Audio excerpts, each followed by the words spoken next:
Alright, so if your PC suddenly hits you with this memory management black screen or blue screen, whatever you want to call it, and your whole game freezes with that loud robotic buzzing sound, yeah, your system is cooked somewhere.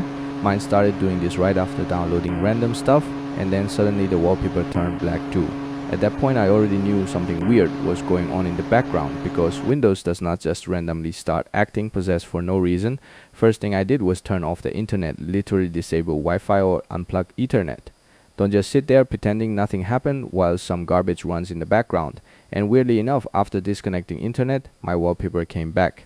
So yeah, pretty suspicious already. Then go to control panel, sort programs by install date, and look at what got installed recently. If you see some random app you don't recognize, uninstall it, especially if it came from some sketchy website nobody's heard of.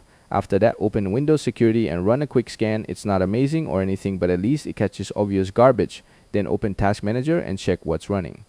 If you see weird background apps eating CPU or RAM for no reason and the task, go to Startup Apps too and disable unknown stuff, because half these apps love starting themselves like they own your PC. Then press Windows and R, type %10% and delete everything inside.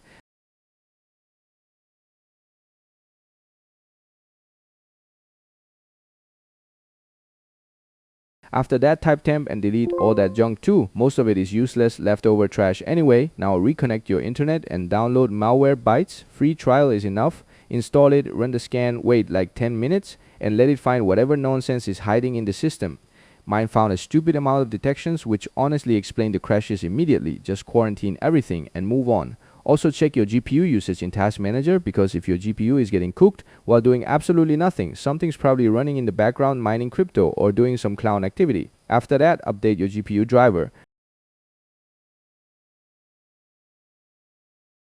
I updated my NVIDIA driver and the system instantly became more stable. Old or corrupted GPU drivers can absolutely trigger this memory management crash too. And finally, update Windows, because people ignore updates for 6 months and then act surprised when the PC starts dying during games. So yeah, that's pretty much it. Simple fixes. No fake restart your PC 7 times tutorial nonsense. If your system is still crashing after all this, then your RAM might actually be the problem and you should test it before the whole thing completely gives up.